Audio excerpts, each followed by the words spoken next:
Welcome to the City. I am Anthony Wilson, the Public Information Officer for the City of San Angelo. And joining us today for both of our segments is our Recreation Coordinator, Tina Nicola. Tina, thank you for being with us. Thank you for having me. Now, we're going to spend the first half of today's show talking about the athletic offerings that the city's Recreation Division offers. And you already have all of this posted online on the Recreation website at costatx.us/recreation. Yes. So if people want to get more information, that's a good place to go. But let's start by talking about the youth athletic offerings that your division offers, beginning with the summer track and field program. Tell us a little bit about that because it's a very popular program. It is, and we've actually seen growth from last summer to this summer that we just had, and we were up in numbers by, I think at least maybe 40, 50 participants, which was great to see. So with the summer track, the registration starts April 1st, and we offer programs for our tiny tots, which are 4 and 5-year-olds, and then we have the 6 through 18-year-olds. And basically, they practice Monday through Thursday from 6 to 8, and registration is $80 for each participant. They participate in circuit meets, which those are right now to be determined date-wise, and we have the regional meet, which is July 17th and 18th, and then the state meet is July 30th through August 2nd, and that's actually in College Station.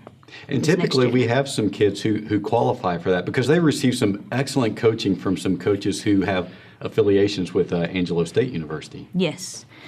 We have a couple of coaches that come out and a couple of volunteers that we get from the ASU track and field team. So they come out and they help, whether they're on the team now or they were previously at ASU. So it's great to see them wanting to come back and, give back to the community with helping. And of course you have, with as far as the events are concerned, everything from your sprints to your distance and even some field events as well. Oh, yes.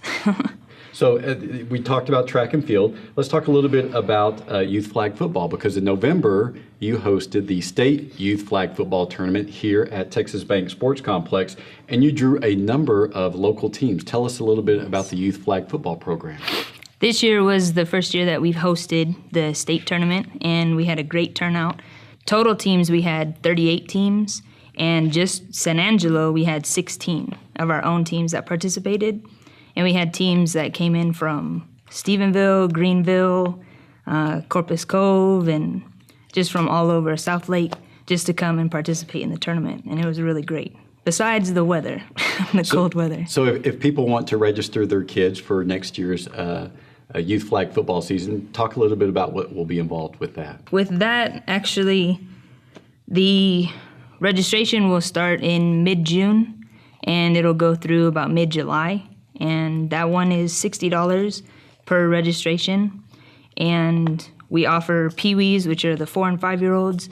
And next year we're actually going to be offering our 6 and under division, which we do for basketball. And it's just primarily for our 6-year-olds that aren't quite up to par with the participating, with the 8-year-olds, because there is quite a bit of a difference there. So we're going to do that. And then, of course, we have the 8 and under, 10 and under, and 12 and under divisions as well. And did you mention what's the cost to participate in that? $60. $60. And this is a sport actually that girls can and do participate in, correct? Yes, absolutely. This year and last year we had, I would say probably, it's not too many, but we had a little less than 10 that participated, and they're out there. Some of them are running better than the boys, and they're holding their own, so it's good to see. And do you anticipate, with all of the concerns that we see now with concussions in tackle football, do you anticipate seeing a heightened interest in flag football this year and moving forward? Oh, absolutely. I've already had some parents and coaches as well have expressed their concern about moving on to tackle, and some that say 8 and 10 years old are a little too young to be participating, and that's a good thing that we offer. We offer all the way up to 14 and under, but usually we lose the 13 and 14-year-olds to tackle. They go over and play tackle, but we offer it, and we're seeing a lot more people that have expressed interest in staying with flag football a little bit longer. You also offer a basketball program both for boys and for girls. Talk a little bit about what's involved with that. With basketball, we just had our registration that ended last month. So we're gearing up for this season, which will actually start the 16th and 17th of January. And our preseason tournament is the weekend before. So the weekend, the 9th through the 11th is our preseason tournament. And we offer the same divisions, Pee Wee, 6 and under, all the way up to 14 and under. And for that, registration is $60 as well. And we're just excited and gearing up for the kickoff of this season. And those games, and I assume maybe some of the practices occur at our recreation centers, both Southside Recreation and Carl Ray Johnson, correct? Yes. And we're actually, this year, we're up in our team numbers, our total numbers. So we have 12 more teams than we did last year. So total, we have 114. And we use our 2 facilities, Southside and Carl Ray. And then we're also going to be using Lincoln and possibly Northside this year. And when people are registering their kids for these programs, can they register them individually, or do they need to be part of a team unit that registers together as a team? How does that work? No, they can come in individually, or they can come in as a team. If you come in as a team, more or less, it's the more competitive teams that come in. And with the ones that come in individually, they're placed in a draft, and then we draft the teams. And those are our Division II teams. And sometimes it has to work out that our Division II teams, we might have only, say, 2 in like 12 and under division. So we'll have to put them in with the Division I teams. But we'd rather do that than not have them play. And Division I is generally your more competitive play, and Division II a little bit more recreation in nature. With the registration, all of this occurs in the recreation offices at Santa Fe Crossing, which is 702 South Chadburn Street, during business hours, 8 a.m. through 5 p.m. Monday through Friday, correct? Yes, sir. Now, with all of your youth athletics, you're always looking for coaches and for referees. If someone wants to get involved in that sort of way, how can they go about doing that? That's one of our biggest issues that we have, but we rely on volunteers, whether it's for football or basketball, and with track as well, with youth sports. And it just helps out when we have parents or friends, family members, anything like that, that will come in and volunteer to coach. And we're always looking for volunteers. But without them, our programs wouldn't run the way that they do. So, and if they want to, they can just come in and contact me, or they can contact by phone or email as Very well. good. So let's switch gears to adult athletics. You have 3 seasons of adult slow pitch softball. Talk about those. Okay. We have the spring, summer, and fall, and the registration, regular registration or early registration is $325, and late registration is $375. And those start, the spring, the season starts actually February 9th, and the summer, June 8th, and then the fall, September 21st. And we have co-ed, men's. We just offer softball, for fast pitch or slow pitch, really, for the adults to come out to also, play with sports and everything, to get out and not so much just hang out at the house or otherwise. And you do have, like with the youth, you have competitive leagues, and then you have recreational leagues. So the competitive obviously is for a bit more skilled player, I assume. Yes. If we have any players that, say, played in college, whether it was at ASU or Abilene Christian or anywhere, we usually, depending on how long ago that they played, like if they just got out of ASU, then they'll definitely have to play in the more competitive league than our recreation league, just to make it more fun. And so the recreation isn't as competitive. You also offer volleyball league play for both women and for co-ed teams. Talk a little bit about your volleyball season. Our volleyball season, we have also spring, summer, and fall for volleyball. And for that, it's $190 to register your team. And this year we're actually offering some tournaments for volleyball. So if you don't want to play the whole season, you can register for just a tournament. And that way it's $10 per person, so you can have as many as you want on your team, really. And then it's $20 at the net, and the winner will actually get their money back. So it's kind of like we do softball, pay at the plate. Very good. And of course, as I mentioned earlier, all of this information is available at cosatx.us/recreation.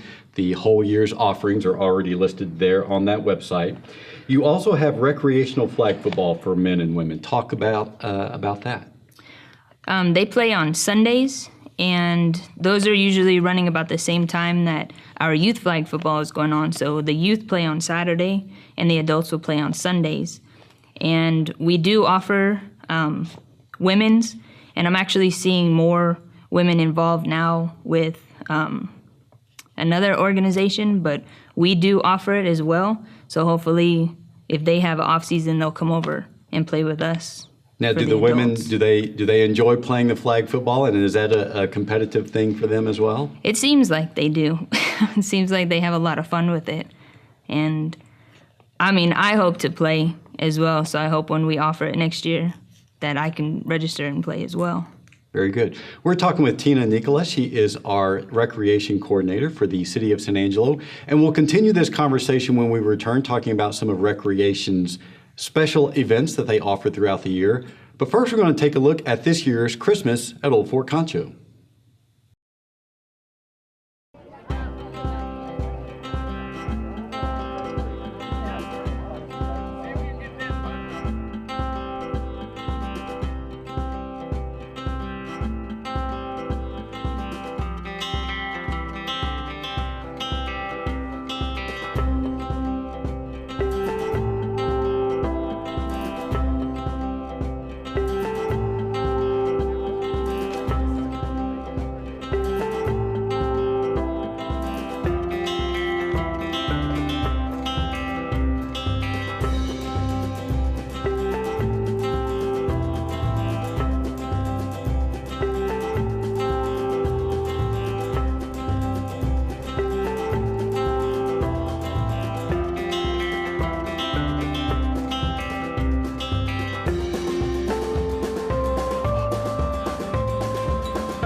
When Johnny comes marching home again, hurrah, hurrah, we'll give him a hearty welcome and hurrah, hurrah.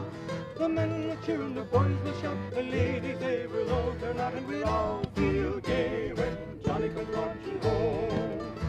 Now sing on the hurrahs in the chorus. The old church bell will peal with joy, hurrah, hurrah, to welcome home a darling boy, hurrah, hurrah. The village lads and lassies say with roses they will through the way. We'll all feel gay when Johnny comes marching home. Get ready for the jubilee, hurrah, hurrah. We'll give the hero free country, hurrah, hurrah. The laurel wreath is ready now to place upon his royal crown. We'll all feel gay when Johnny comes marching home. Let love and friendship on that day, hurrah, hurrah. Their choicest treasures then display, hurrah, hurrah. And let each one perform some part to filled with joy, the warriors hearted will all feel gay when Johnny comes marching home. First verse again. Let's hear your voices now. When Johnny comes marching home again, hurrah, hurrah, we'll give him a hearty welcome then, hurrah, hurrah. The men will cheer, the boys will shout, the ladies they will all turn out and we'll all feel gay when Johnny comes marching home. Yes, we'll all feel gay when Johnny comes marching home.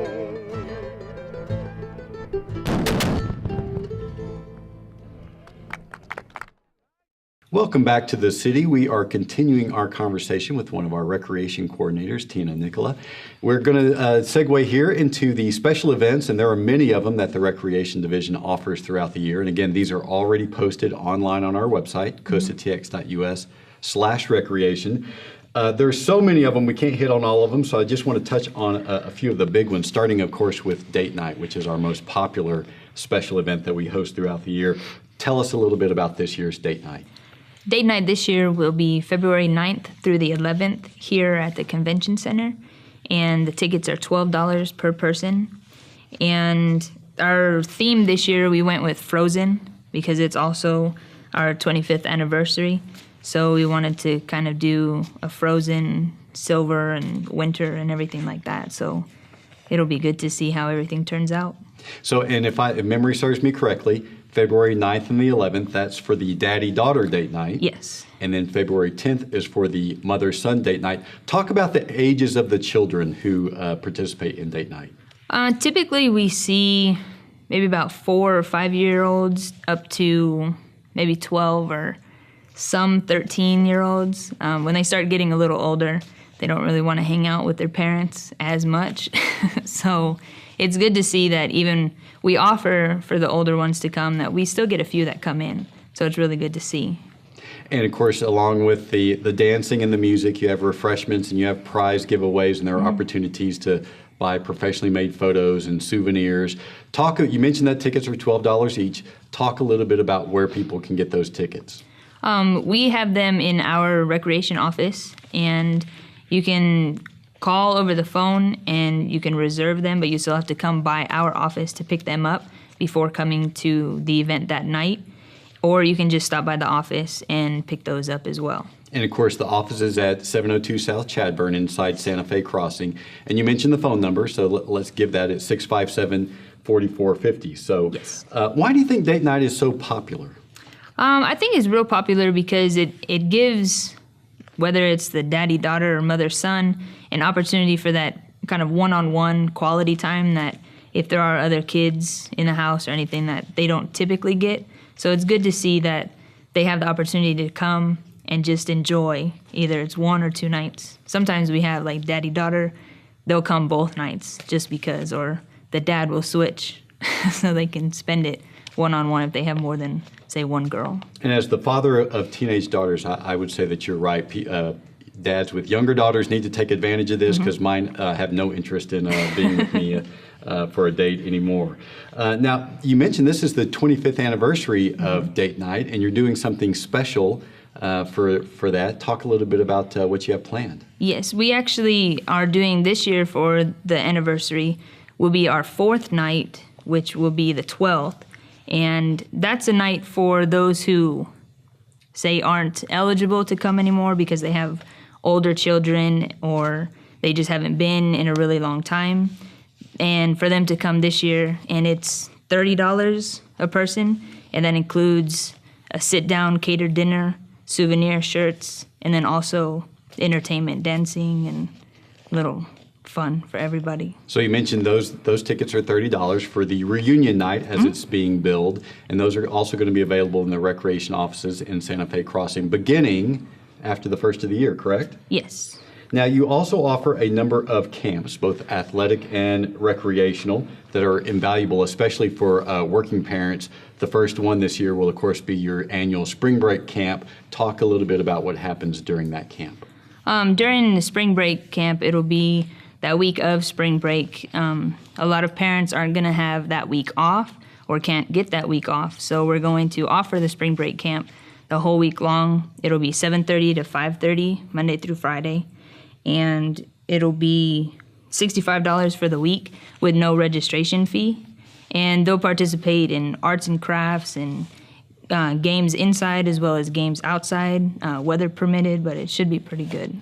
Now that's outstanding, $65 for the whole week. Talk about when registration for that begins. Registration for that will actually begin February 2nd. So spots are limited. So if you can register as early as possible as February 2nd, then I would go ahead and do so. And what are the ages involved with your spring break camp? That's going to be from kindergarten up to 6th grade. Very good. You're also offering 2 new camps this summer for beginning kayaking and for learning how to fish. Let's talk about the kayaking camp first. Talk a little bit about that. Okay. With our beginning kayaking camp, it'll be basically if you've had an interest in kayaking and you kind of know the basics, or you just spark an interest and you want to learn the basics, that's what we're going to be offering. And we're going to have the classes that will start the May 16th. And from then, it'll just be learning really the basics of paddling, getting familiar with your kayak, and also just participating and getting to familiarize yourself with safety and everything as well. And again, for more information, go to cosatx.us/recreation. Give us some of the specifics of the fishing camp. Oh, the fishing camp, those are going to be for 4-year-olds and up, and really everything you would kind of need to know about learning to fish, or you just want some more tips about fishing. That'll be taking place by the Celebration Bridge, and it'll be $5 a lesson. It'll be April 13th and 14th, and then also the 15th and 16th. And of course, that will prepare you for the annual fishing derby that happens later in the summer. And that's always a huge event. Talk about why you think that event is as popular as it is. I think it's real popular just because, similar to date night, it just gives the opportunity for families to come out and just spend that time with each other, kind of relaxing by the water and hopefully catching some fish and just kind of having fun with everybody that's out there. And of course, if people will come to our website, cosatx.us, there's information not just about the fishing derby, but throughout the summer, the river is stocked with catfish from the Texas Parks and Wildlife Department. Another new offering that the Recreation Division is offering this year is a family camp out in the park that's going to be on the evening of October the 10th. Tell us about that. That'll be an evening we're going to try something new with the camp out. And if those of you who like camping but not necessarily out in the woods, or you just want to go and have a fun camping night, we're going to do that and just see how it goes. And we'll have dinner, snack, and breakfast, so it'll be an overnight one. And that's going to be at Kirby Park on the evening of October the 10th. And then you have one of your movies in the park planned that evening as well, right? Yes. Yeah, and your movies in the park, they're things that you're going to be offering again throughout the summer, and those prove to gain in popularity throughout the summer because they're free events, family-friendly movies, and people just bring their snacks and their lawn chairs and enjoy the movies. Absolutely. It's good to see all the people that come out and, get outside. It's something different to do, to watch a movie in the park instead of just going to the movie theater or just watching it at home. And you get to see so many other people that come out, and that it's more or less, like friends and family get together and just come out for the evening, and it's really good to see. Now, with the family camp out in the park, is there going to be any charge for that, or does anyone who wants just come out and participate free of charge? With that, it'll be $7 for the adults and then $5 for the children. And that'll pay for the meals then, I Yes. assume, for over the course of the evening. Yes. You, Tina, manage Love Municipal Pool, which is obviously a big attraction during the summertime. When will the pool season open this summer? We will open for Memorial Day weekend, and then we'll close during the week, and then we will be open that Saturday. So it'll be May 30th that we're open every day for the season. Every day through the week, through Labor Day. Talk a little bit about when the public swimming occurs at Love Municipal Pool. Okay. Public swim will be from 12 to 6 every day, Sunday through Saturday. And what's the cost? It'll be 2 and under are free, and then 3 to 64 years old are $5. 65 and over are $3. And throughout the summer, people can actually book spaces at Love Municipal Pool to hold semi-private or private parties. Talk a little bit about what's involved with that. With our semi-private parties, you come during the public swim hours, and you'll have a designated area underneath one of our canopies. And that'll be just, like I said, during public swim hours. And our private parties are actually after, and they're either from 6 to 8 or, about 8:45. And then we have our late night parties, which are then after that, and you can book either one. And so if people want to book a party, when can they begin doing that, and where do they need to do that? They will need to come by the office to do that. We don't take any reservations over the phone. You must come by the office, and those will actually start the weekend or the Monday after spring break, which is March 23rd. Very good. We'll start taking those. Very good. And you also hold a splash party at Love Municipal Pool during the July 3rd Pops concert. Talk a little bit about that. Yes. With that, we have, like you said, it's July 3rd, and it's after our public swim hours, and it goes, I think, almost until about 11:30, 12 o'clock when the concert is finally over and the fireworks are done and everything like that. And it's just an opportunity for you to come out and enjoy the weather, the water, and then also the concert and the fireworks show. You offer so many different things in the recreation division. When you look at that whole palette of different sort of offerings, what's the thing that is just your personal favorite? Probably the splash party, just because this past year was my first time doing it, but I really enjoyed it, and just seeing how many people that really come out. We have some of the best seats in the house. If you're not actually at the Pops concert at the River Stage, the next best seats, I would say, are at the pool, and you can bring your own chairs and just line them up and just really have a good show. It's fun to see. We've been talking with Tina Nicola. She is one of our recreation coordinators for the City of San Angelo, and we hope you'll join us for the next episode of The City.